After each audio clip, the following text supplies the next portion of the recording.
Hello guys welcome and welcome back to my YouTube channel. चलते start करवा आज blog. मु आसी लिंगराज जेहेतु आज जागर दीप जाड़ापी।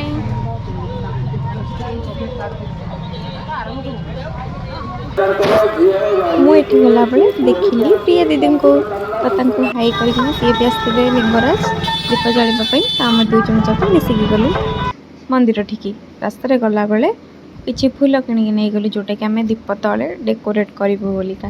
तो आम फूल नहीं नथलु रास्तार फूल भी किणिकी नहीं गलु जेहेतु आम फूल नहीं नथलु से रास्तार टे फूल नहीं गलु। तो फूल किणला आम टे ना कम बेसी होतलु। तो से आमको से अंकल कहले तुम जी दरकार तुम से नहीं जाओ। तो आम आम हिसाब से फूल नहीं कि आसिक मंदिर आड़े गलु। तो एत गहली थी आम भावुलु कि आमको जगह मिल कि ना दीप जावाई। तथापि भी टिके मन डर था काले जगह जदि न मिल एमती देखुना केमती आसिकी बिंदुसागर कूल भी बसिक लोक दीप जलाते। तथापि आम आगे चलू बहुत समय टिके से भितर खोजाखोजी कलापर आमको दीप जावाई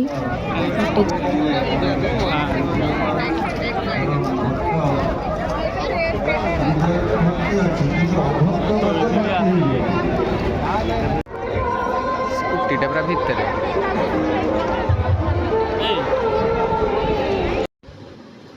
बहुत टाइम खोजाखोजी कलापर आम गोटे जगह मिलला जोटा कि सफेई गाड़ी सीधा आम पछपटे सब अलिया पड़ी।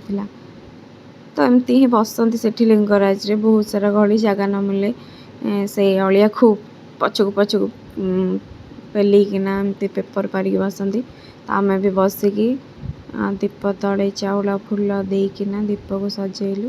तापर घी सलिता देकी दीप लगेलु। दीप लगेला बेले मुझे तो केवे किसी भावेनी किसी भगवान को मागे एमती ही चलेनी। तो आपण मैंने जदि किए कम मागुच तो भल कथा मुझे किंतु किसी मागे जब भी जागर करमती ठाकुर को स्मरण कर किसी मागे। तो चलते देखिए केमती दीप जालु ठाकुर को स्मरण कलु।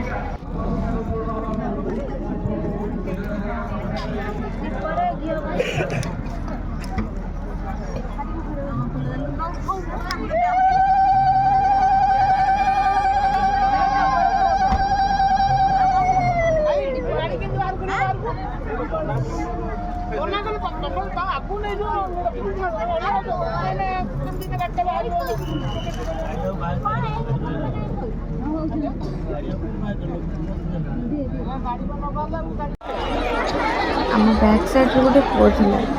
तो जगह तो ना लिंगराज मंदिर आपने जानते बहुत गहली जगर को। तो गोटे पुओटे पुओ भितर पड़गला उद्धार करने उद्धार कर तो प्रभु लिंगराज का दयार बचेगले हस्पिटाल नहीं देखते आपण ही आमर महादीप उठीगला। महादीप उठिला मैंने बाहर को गलु। बाहर को स्टेज प्रोग्राम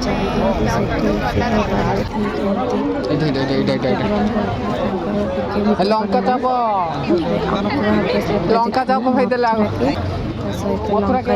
आमको एत भोक लगुला आम पूरा खाइबार व्यस्त से भी पेट पुरलानी।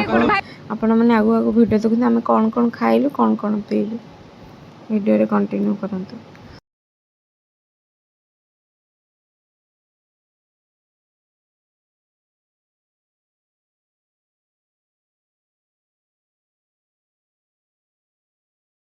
सांगने आमको एते जोर भोक लगे लंका चाउ मथुरा के खाई आसला भी आमको टे शोष लगे आम आसटे कौन टे पीबू।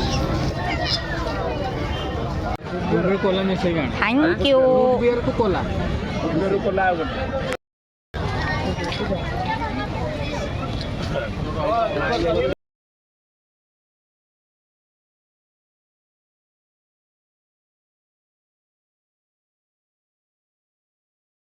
तो तो ये आमर खाଇବା पीवा सब सरला बहुत लेट भी हो गलानी चलिए आम रूम को। Thank you for watching my video.